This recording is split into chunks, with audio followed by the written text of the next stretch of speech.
El portal informativo de Fundación para la Promoción del Altruismo, institución de asistencia privada, presenta El lado humano del periodismo, un servicio de anunciación, comunicación altruista, compromiso y servicio. Hola, ¿qué tal? ¿Cómo están todos ustedes? Me da mucho gusto saludarles. Esto es Anunciación TV y ahora vamos a hablar con el máximo representante de los pequeños y medianos empresarios en el Distrito Federal. Se trata de Gerardo López Becerra, presidente de Canacope del Distrito Federal. ¿Cómo estás? Tere, un gusto estar aquí en este inicio del 2014, pues a darte el abrazo, a desearte que este año siga siendo un año pues de mucho éxito en el trabajo comunitario, de mucho éxito trabajando por los demás, que es una de las especialidades, ese es tu fuerte de ti, para tu equipo de trabajo. Bueno, y sabemos que la base económica de México, y pues yo creo que de todo el mundo, pues son los pequeños y medianos empresarios, sí, que ahora están tratando de defenderse de la depredación de la que son víctimas, dadas el poder de las transnacionales. Precisamente en el programa anterior, con Alfonso Villalba, presidente de Fondo Unido, estuvimos haciendo un análisis de la dinámica política, económica, empresarial, social, y de cómo en México no hemos logrado grandes cosas, sino que va a pique en nuestro país. sí. ¿Qué es lo que tú contemplas? ¿Qué escenario estás viendo desde las pymes, pequeñas y medianas empresas en México, frente a la reforma educativa, la reforma hacendaria, la reforma energética? Tienes una gran razón y hay mucha base para poderlo sostener cuando se dice que hay grandes empresas, como se ha llamado transnacionales, que se han presentado en regiones, en países, y que generan un fenómeno de depredación económica a las economías regionales, a las economías micro. Este fenómeno podemos decirlo que es parte de la globalización, ¿no? Decimos que cuando la globalización, cuando el mundo se empieza a globalizar y entonces a través de los sistemas de telecomunicación y a través de los sistemas electrónicos es muy fácil que hoy en día un joven en Ciudad Nezahualcóyotl, en la delegación Venustiano Carranza, se entere de lo que está pasando en otros países por el Facebook, por las páginas, por los medios electrónicos, pues esto nos acerca un poco a lo que es este mundo intercomunicado. Pero el mundo intercomunicado también genera un comercio intercomunicado y entonces tenemos que se han desarrollado pues empresas muy fuertes que de alguna manera logran, ya no hacen su comercio regional como las veíamos y empiezan entonces a generar este comercio mundial. Un fenómeno que hemos visto muy particularmente en México es cómo han llegado, hemos invitado, siempre vemos como muy importante el que lleguen capitales foráneos fuertes, que inviertan en México, la importancia de que pueda venir inversionistas que con esa robustez que tienen puedan invertir. Pero esto también genera un fenómeno, genera el otro fenómeno en el que nos hace muy dependiente, en el que nos hace que generemos esa dependencia del capital que viene de afuera. Y nos hemos preguntado, ¿qué pasa con el capital de adentro? ¿Es tan necesario o somos tan dependientes, necesitamos traer los recursos de otros países, de otras regiones, porque no los hemos podido desarrollar? Pues sí, definitivamente la respuesta es que estamos dependiendo de recursos porque no hemos podido desarrollar el comercio interno, porque no hemos podido desarrollar la industria interna, porque hemos volteado los ojos hacia afuera y nos han faltado políticas públicas económicas que puedan fortalecer nuestras regiones y que en vez de salir a invertir, nosotros pudiéramos ser generadores de empleo, hubiéramos podido ser generadores. Entonces, lo que han esperado los empresarios y el gobierno de México es que los inversionistas extranjeros vengan y resuelvan el tema del desempleo para que los consumidores tengan dinero en el bolsillo y compren los productos de las pequeñas y medianas empresas. Así es, ese es un Pero fenómeno que se ha dado. eso ¿no? es lo que se ha esperado. Eso es lo que Es se ha dado, pero... una forma de ser muy conchuditos, ¿no? Pero, los empresarios mexicanos, que vengan otros, inviertan, generen empleo y a mí me compren. pero fíjate que los aquí consumidores justamente mexicanos. sí esto coincidimos en parte de este análisis, en el sentido de que nos hemos considerado una economía débil, nos hemos considerado como empresarios débiles, como inversionistas débiles, y efectivamente, o sea, no tenemos una robustez en ese sentido, y lo que hemos visto es que cuando tienes a un grupo de comerciantes y de empresarios que invierten en cierta región, con mucha facilidad llegan los inversionistas extranjeros y los desplazan. Los desplazan, por ejemplo, ¿qué nos ha pasado con la industria del juguete? Necesitábamos tener fronteras cerradas para que nuestra industria del juguete produjera el juguete de consumo interno. Pero se abren las fronteras y tenemos industrias mucho más fuertes, no logramos, no digamos proteger, porque no se trata de proteger, pero no logramos fortalecer a nuestra propia industria, a nuestros propios empresarios, los dejamos a la deriva, tenemos competencias desleales y entonces llegan los de afuera y hacen con mucha facilidad a un lado a los de adentro. Fíjate que en ese sentido, nosotros el análisis que en este sentido tenemos en la Cámara de Comercio en Pequeño en la Ciudad de México, que es la importancia de cuidar la inversión que se está haciendo en México, y a veces la inversión que se hace en México no es la de la gran empresa. Tenemos en nuestras comunidades, tenemos en nuestras colonias, tenemos en nuestras delegaciones, tenemos en nuestros municipios inversiones que se hacen de poco en poco, pero que al final de cuentas representa, si las sumas todas estas, una gran inversión. Aquí lo que necesitamos también es dar paso para que las autoridades cuiden estas pequeñas inversiones, ¿qué es la inversión de la tortillería? ¿Qué es la inversión de la panadería? ¿Qué es la inversión de la tiendita de abarrotes? ¿Qué es la inversión que se está haciendo en su conjunto? Pero también la del fabricante de zapatos, La del fabricante de sí, juguetes, del fabricante de herramientas para el trabajo. Porque todas estas son tornillos. inversiones que se hacen de mexicanos hacia mexicanos. Obviamente quien te invierte está buscando crear una empresa, está buscando ganar, pero también está buscando crear fuentes de empleo. Lo que nosotros percibimos es que ha faltado mucho una política pública regional en nuestros municipios, en nuestros estados, en nuestras regiones, para no estar buscando hacia afuera, salir corriendo a ver qué empresario de Francia, de Suiza, viene, invierte y rescata nuestro empleo, ¿no? Sino también cuidar esa fortaleza que tenemos, cuidar el problema que tenemos, por ejemplo, lo digo en la Ciudad de México, es que el pequeño comercio, la mediana empresa, la empresa familiar, están muy atomizadas. Y como que no hay un hilo que vaya uniendo a cada una de estas, sumando los esfuerzos para fortalecerlas. Entonces, a este hilo, esta mano que tendría que ir hilando a los pequeños esfuerzos, a las pequeñas sumas, a las pequeñas inversiones, esta mano necesariamente tiene que ser el gobierno que genera políticas públicas de suma. ¿Cuál es el fenómeno que hemos visto en la Ciudad de México? En la Ciudad de México hemos visto crecimiento de centros comerciales. Y entonces, por ejemplo, en Iztapalapa, ¿sí? En Iztapalapa, vemos en torno a la central de abastos que ya hace 18 años se puso un centro comercial, hace 12 años otro, y hoy tenemos en torno a la central de abasto, que era una central de abasto popular, tenemos alrededor de 7 centros comerciales que se han desarrollado en torno a la central de abastos. Tenemos en Iztapalapa, por ejemplo, diversos puntos de comercio ambulante. ¿Cuál es el análisis que hacemos en la Cámara de Comercio? Ha crecido los centros comerciales, en donde los comercios que se establecen son estos comercios de marca, son los comercios de tiendas departamentales. De tiendas departamentales, que son sistemas, empresas grandes que establecen su marca, la llamada franquicia, y son las que se ponen en los centros comerciales. Y por otra parte, el comercio ambulante, que corre por las calles, que corre por las avenidas. ¿Y el comercio popular? El comercio formal, popular, ¿cómo ha crecido?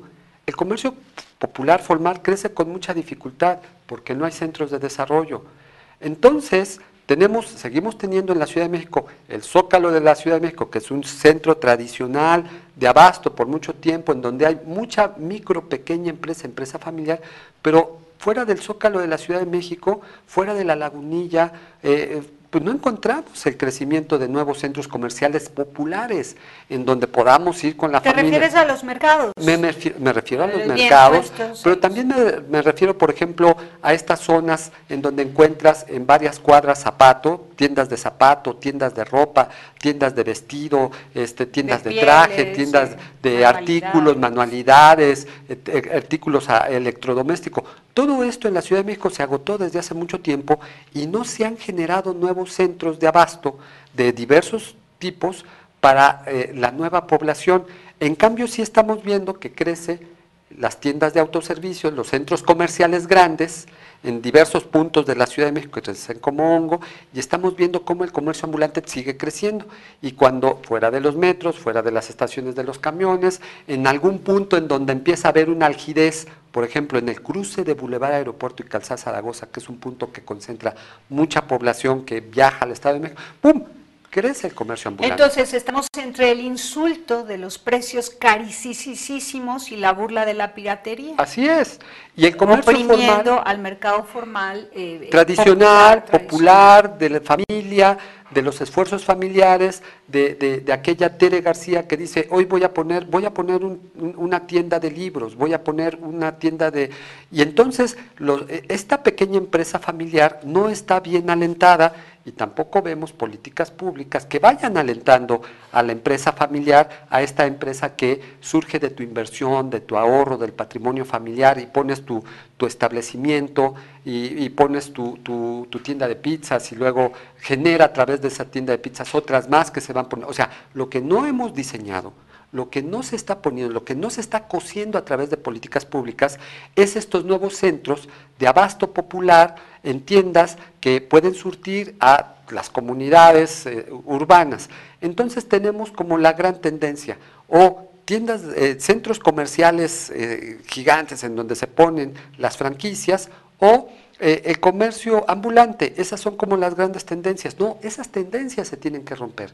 Tenemos que voltear la vista a estrategias como me han platicado mucho. Yo necesito profundizar más en el estudio de lo que ha sucedido en Madrid, en donde los españoles en Madrid, la política pública fortalece el desarrollo de la empresa particularmente madrileña, en donde el español, el madrileño, tiene la preferencia para poder invertir. La marca local. La marca local, y entonces el Walmart no está ahí, el Walmart no deja de existir, pero no está en competencia directa con y el no es dueño. bienvenido, no es bien recibido, pues, ¿no? Y hay rechazo social espontáneo dada la campaña fuerte de fortalecer las marcas locales. Ahora, en México se ha intentado el sello de hecho en México, se ha intentado y han sido unas campañas de verdad como de hacer como que se hace campaña, porque duran 15 días, un mes y se quitan. Y vuelve a aparecer 15 días, un mes, haciendo como que se apoya el producto nacional y se quitan de la televisión, de la radio, de los espectaculares. ¿Por qué? Porque el mismo gobierno y los mismos empresarios están abriéndole cancha a las transnacionales. Porque no hemos fortalecido. No es un nacionalismo rancio, no es el consumo caro, el producto mexicano, caro y malo el producto mexicano solo porque es mexicano, no. Es verdaderamente el entrar en una nueva dinámica de lo que es la potencialización del producto regional, nacional. Pero dime, en el ambiente gubernamental y empresarial, ¿a qué se debe? ¿Qué has percibido? ¿A qué se debe que esa campaña de hecho en México dure tan poquito y pocas veces y de manera muy eventual se le vea en la televisión, se le escuche en la radio? Mira, yo, por ejemplo, en días pasados me enteré por el que se está hablando de la marca Lagunilla, en cuestión de los muebles que se elaboran y que se venden en la Lagunilla, y entonces la marca Lagunilla está siendo una marca de la región, pero eso lo sabemos así como una rareza, ¿no? Cuando debería de ser ya una práctica que mueble bien hecho, mueble para hogares, pues no de muchos recursos, no necesitan irse a las mueblerías tal y tal, sino está la marca Lagunilla. Yo creo que la respuesta a tu pregunta es porque primero ha habido un como desvanecimiento, un decoloramiento en las políticas gubernamentales de favorecer esto de que lo hecho en México debe de ser promovido. Ha habido estrategias, sí, vimos en administraciones pasadas cómo había desde la Secretaría de Economía esta proyección y esta imagen del funcionario que saltaba obstáculos y que vendía los productos, sí, pero debemos de pasar de los golpes o de los anuncios publicitarios a los hechos. Tenemos que fortalecer esto. Y también se da porque es mucho más fácil trabajar con empresas muy fortalecidas, ya que han desarrollado su mercadotecnia y que traen experiencias de otros continentes, como que es más facilito trabajar con empresas que vienen de afuera y que han tenido experiencia en el mercado, que empezar a desarrollar lo propio, ¿no? Es para un funcionario más fácil traer lo que ya está como mucho más hecho, que a empezar a hacer lo propio para después ofrecerlo. Entonces, hay inexperiencia, hay experiencias que se fracturaron, experiencias que eran buenas, que se bloquearon, que se refracturaron, que no continuaron, pero también hay por parte, tú lo mencionaste, por parte de los empresarios, también cierta comodidad en donde se dice que venga el gobierno y que me apoye, y el gobierno ¿por qué no me apoya? ¿No? Cuando mucha de la iniciativa, realmente los esfuerzos empresariales que han salido adelante, no son esfuerzos empresariales que contaron mucho con el apoyo del gobierno, sino que salieron de la propia empresa. Entonces tenemos que seguir, tenemos que hacer a un lado eso de que el gobierno nos tiene que estar apoyando para todo, para que sean las empresas que generen ese trabajo. ¿En dónde lo vemos? Lo vemos en pocas empresas, pero tenemos ejemplos de empresas mexicanas que se han cortado el cordón umbilical, rompieron, salieron de las fronteras nacionales y ahora son empresas muy posesionadas en América Latina o en Europa, o que incluso en China han llegado, ¿no? Pero no puede ser una empresa, no puede ser un esfuerzo aislado. Yo siempre lo he pensado, los mexicanos tienen creatividad y empuje. Si muchos... prueba de ello es la piratería, ¿no? Prueba de ello es la piratería y el narcotráfico. Si estos narcotraficantes hubieran sido empresarios del calzado, hubieran empresarios del vestido, del maíz, si hubieran sido empezados del maíz, si hubieran sido tan luchones para ir y colocar el maíz, para ir y colocar los productos, si hubieran tenido... Para impedir que entre el transgénico. Tendríamos una clase empresarial mucho más pujante, ¿no?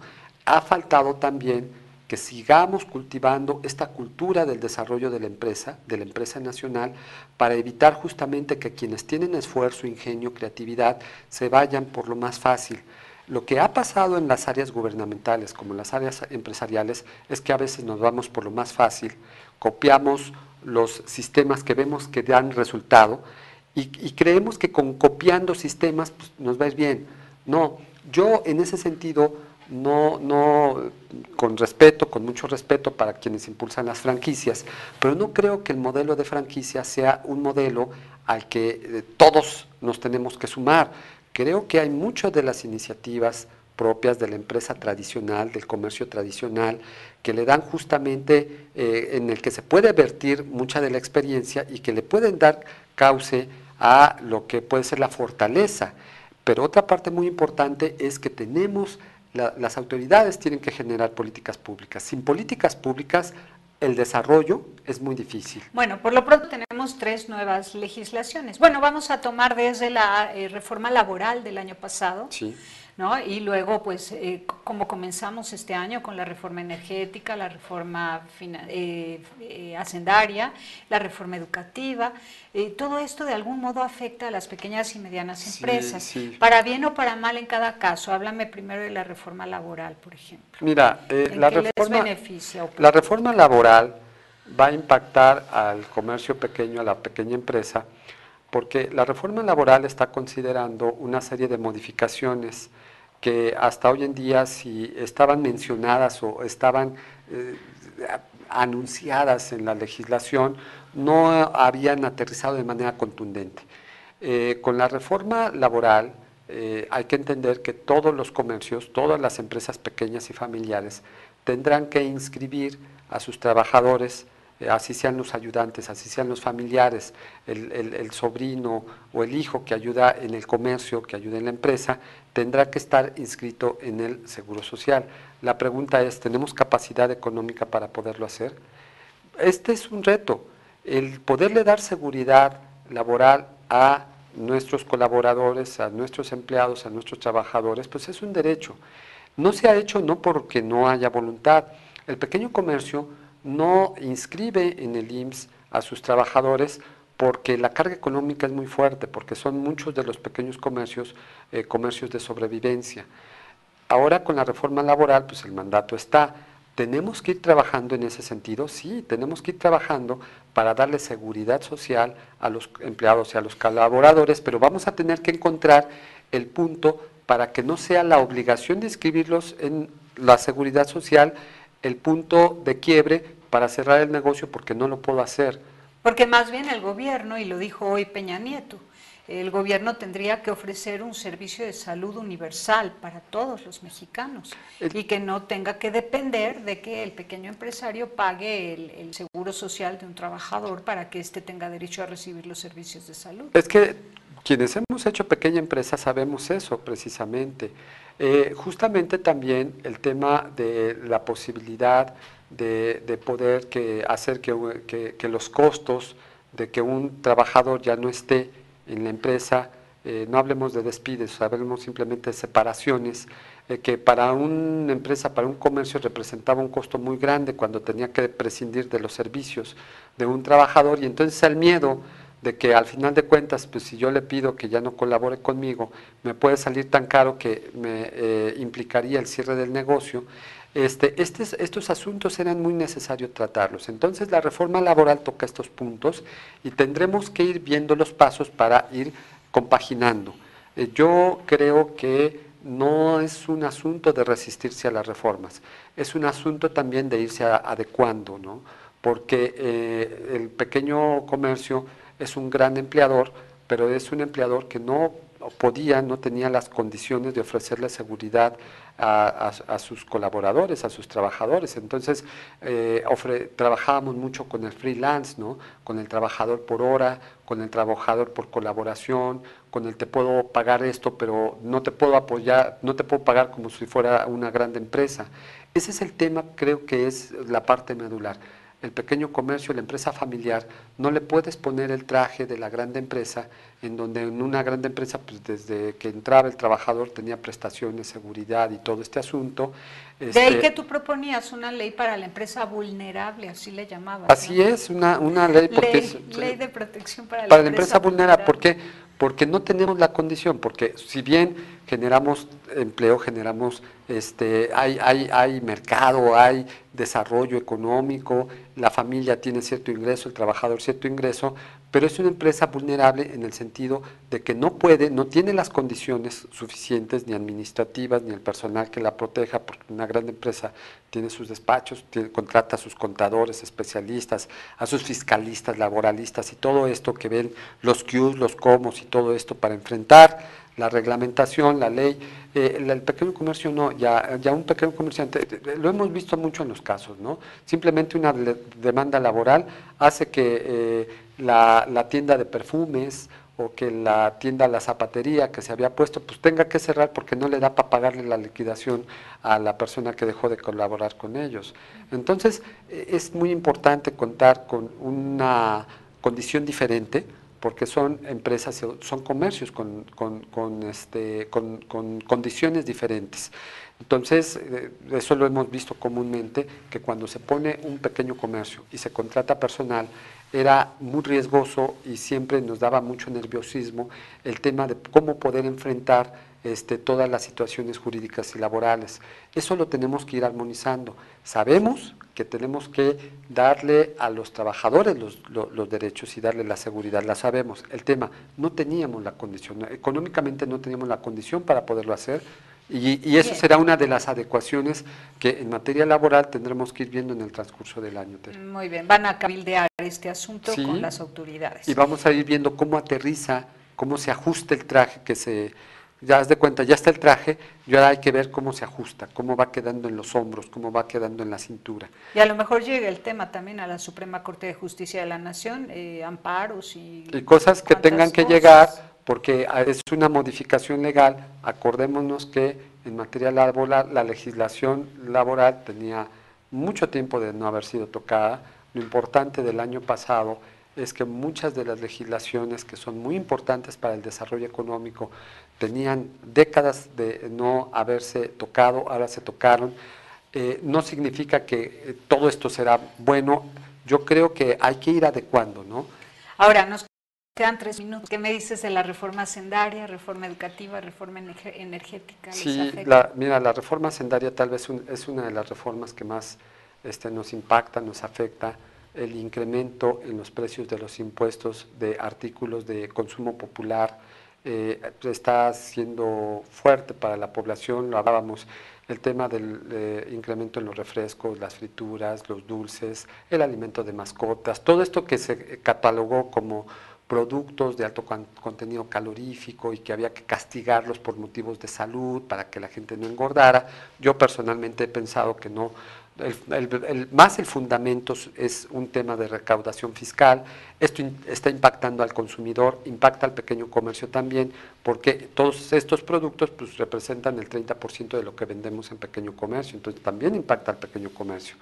La reforma hacendaria tenemos que seguir dialogando con las autoridades para que el traje que se diseñó pues también vaya cayendo, vaya viendo y que vean que muchas de las cosas que se piensan o se consideran en el escritorio son muy difíciles adecuarlas a la realidad, que hay que ir compaginando realidad con planes, ese es el tema. Y en tema de reforma energética, pues la esperanza es mucho que esto que se puede reactivar en materia de derrama económica y beneficio para la población se cristalice, que no se quede en el discurso, que no solamente sean unas empresas transnacionales o pocas las empresas las que participen de los beneficios del mercado económico, que genere el verdadero derrama económica, que impacte a la población. Este es el tema que genere. La parte más importante, Tere, yo creo que en México necesitamos trabajo, necesitamos empleo, y necesitamos que ese trabajo y empleo sea pagado. Generar fuentes de empleo, generar trabajo y que sea pagado es la parte medular que genera después de esto bienestar para las familias. Muy bien, y la reforma educativa, ya lo has dicho en todas las ruedas de prensa, es una queja constante de parte de los pequeños y medianos empresarios del centro histórico de la Ciudad de México en contra de los plantones, marchas y manifestaciones que están interrumpiendo el paso de posibles consumidores, ¿no? Mira, entonces ha bajado las ventas. Estrictamente en materia de reforma educativa creemos que pueden los maestros tener alguna razón cuando piden que los exámenes que se les hagan no estén vinculados a sus despidos. Creo que los derechos laborales, yo soy un convencido de que los derechos laborales tienen que ser respetados, pero la otra parte es que la forma de manifestarse ya no puede ser la forma de décadas pasadas. No puedo yo manifestarme dañando derechos que tú tienes. Yo no me puedo manifestar defendiendo mis derechos. En la puerta de tu negocio tapando la entrada. Dañando los derechos de los demás. Estoy cometiendo un abuso en mi derecho y dañando los derechos de los demás. ¿Hacia dónde tenemos que transitar? Hacia un equilibrio, en donde el respeto al derecho de manifestarse vaya aunado al respeto al derecho de trabajar y al derecho de tránsito y derecho de paz social de los demás. ¿En qué porcentaje han disminuido las ventas de los microempresarios del centro histórico en los últimos 3 meses, digamos? Mira, con las manifestaciones llegaron los comercios que se establecen en la Plaza de la Constitución o en la Plaza del Monumento a la Revolución, sus ventas llegaron a caer en un 90-95%. Durante 3 meses consecutivos. Por ejemplo, en el caso del Monumento a la Revolución, 115 días de constantes protestas, sus ventas cayeron. Entonces, el impacto es fuerte y aquí tenemos que considerar que esos son no transnacionales, son negocios nacionales, inversiones de familias como tuyas, como la mía, trabajadores como puede ser tu hermano o tu primo o mi hermano, gente que ha trabajado en la zona, que vio sustancialmente disminuida su ingreso. No lo podemos permitir, Tere. Eso no se puede permitir. Muy bien, pues te agradezco enormemente que hayas estado con nosotros, Gerardo. Tus datos han estado en pantalla. Es Gerardo López Becerra, presidente de Canacope, Cámara Nacional de Comercio en Pequeño en el Distrito Federal. Te agradezco mucho, ha sido muy ilustrativa esta conversación contigo. Pero no, yo el agradecido Gracias. siempre por estos espacios en donde más que la noticia o más que la declaración se puede conversar de temas que son fundamentales, Tere. Y como haya que decirlo, con todas sus letras, lo Así que haya es. que decir. No, por eso es el agradecimiento, porque Gracias. das un espacio en donde uno puede hablar más de lo profundo de los temas. Así es. Muchísimas gracias por haber estado con nosotros. Gracias. Pásela bien haciendo el bien. Hasta la próxima. Sí hay soluciones. Aquí, en el portal informativo de Fundación para la Promoción del Altruismo, Institución de Asistencia Privada. El lado humano del periodismo. Un servicio de anunciación, comunicación altruista. Participa en Facebook, Todo México Somos Hermanos, y síguenos en Twitter, @somos_hermanos.